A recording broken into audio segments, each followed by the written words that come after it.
皆さん、こんにちは。川崎です。今日はタッチターンについて、ゆっくり具体的に解説したいと思います。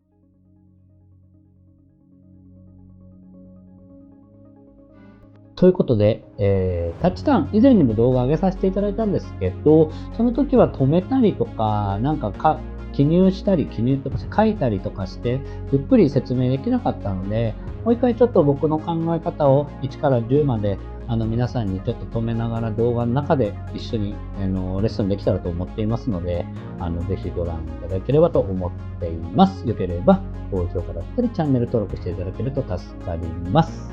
ということで、早速動画いっちゃいましょう。どうぞ。はい、それではですね、今日はタッチターンについて、タッチターン自体2回目なんですけど、今日はゆっくり止めながらちょっと、書きながらだったり、そういう形で説明させていただきます。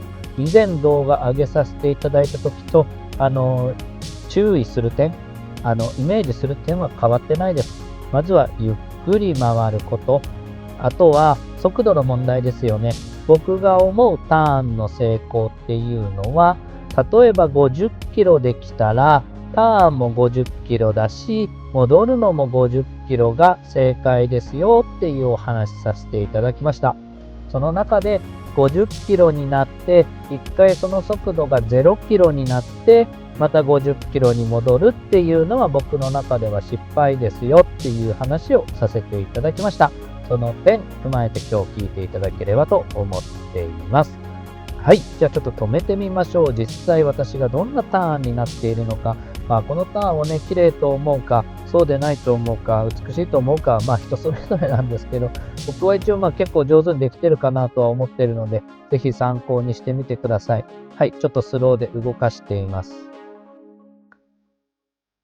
はい。皆さんいかがでしょうか。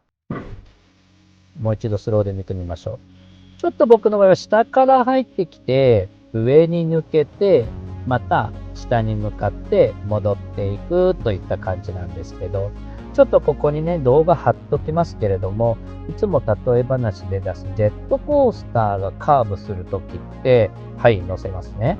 こんな感じに見えるんですよ。皆さん、これをどう思いますかね。いわゆる僕、このイメージだと思ってるんです。はい。で、あともう一つはこの映像。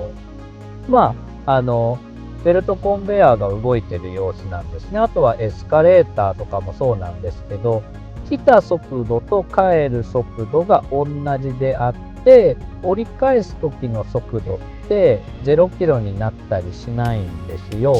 こういうことを考えながらターンとか、水泳全体見てあげるといろいろ意外なところに答えが結構近くにあったりするので、ぜひ皆さんそこはね、なんていうんですかね、いつも水泳のことばかりだけではなくて、いろんなところに目を向けてみると、意外とそういう力を入れたりとか、力学的なことっていっぱいあるので、楽しくなってくるかなと思います。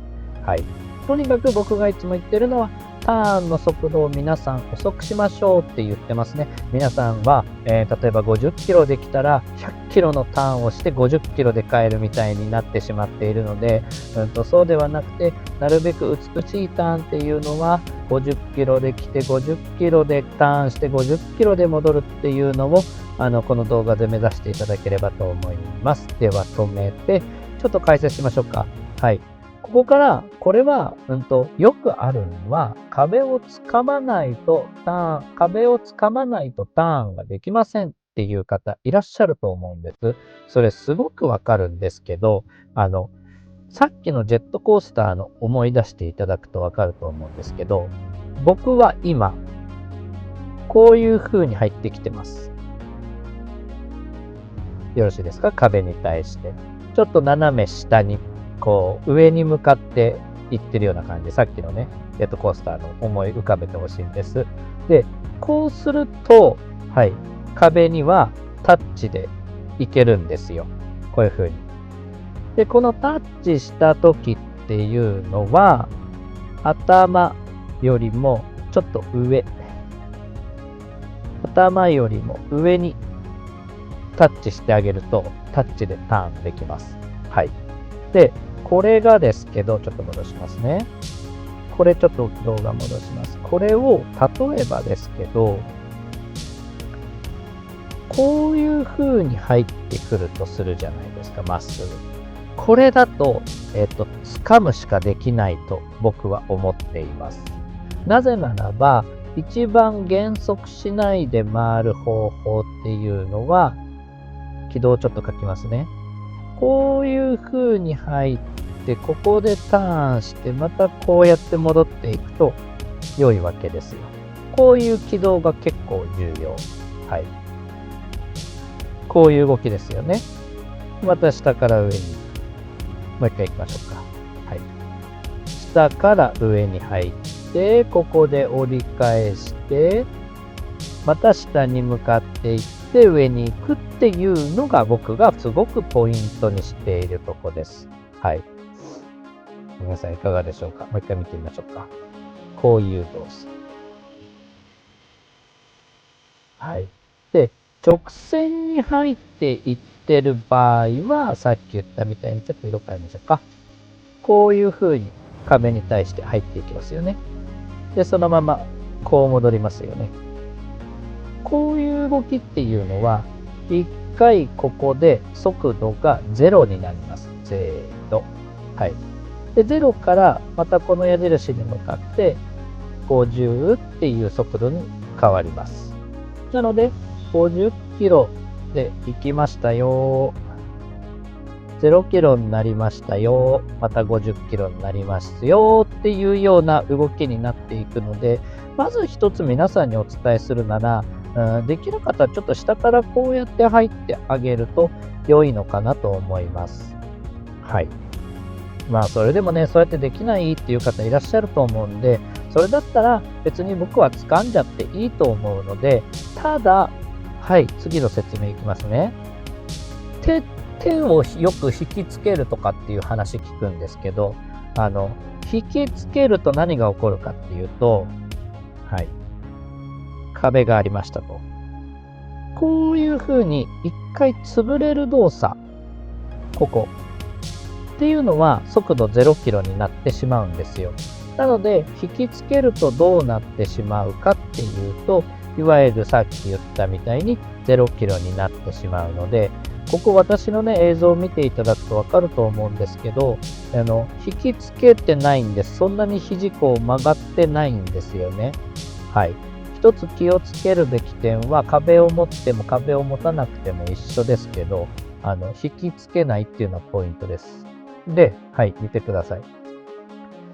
手と足が一緒についていることはないです。絶対に。はい。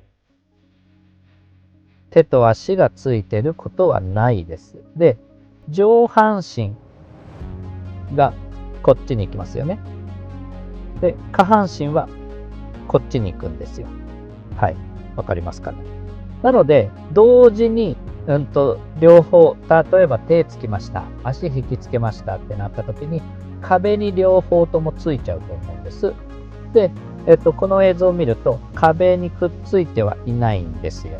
はい。もう一回いきますよ。手は、体は、はい、こっちに行きますと。体はこっちに行きます。下半身はこっちに行きます。いわゆる交代することがポイントです。これは掴んでいようが掴んでいようが、掴んでいても掴んでいなくても同じです。なのでちょっとここを意識してあげると、全然ターンの見え方変わると思います。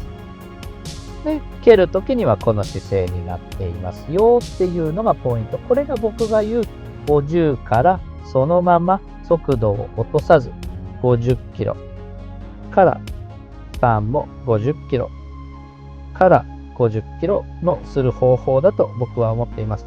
これが50ですか ?0。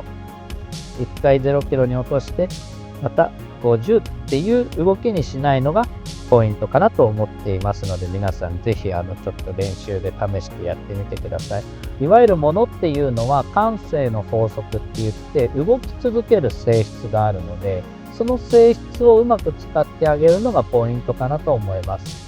1回50キロにするためには結構なパワーがいるので、このままスーッと来た速度でそのまま帰ってあげるっていうのがポイントですと。皆さん、はい。皆さん、はいとかしてですね。皆さん、ちょっと動画戻しますね。いかがだったでしょうか。まあこれは僕の考えですから、まあそれで綺麗になる方もたくさんいると思いますし、違うやり方でも綺麗になる方っていると思うんですけど、いろいろ試してみて良いかなと思います。その一つのアイテムにね、していただければと思いますし、そこの、あの人こういう風に言ってたかなとか、あれちょっとやってみようかなっていうぐらいで、良いと思いますので、ぜひチャレンジして、感想などいただければと思います。いつも通りですね、例えば高評価だったり、チャンネル登録いただけると、よし、頑張ろうで、もっとなんかいいコンテンツ上げようっていう気にもなりますし、はい、なります。ということで、また次回ですね。はい。またクイックターンできるときあれば、やりたいなと思いますので、その際もぜひよろしくお願いします。ありがとうございました。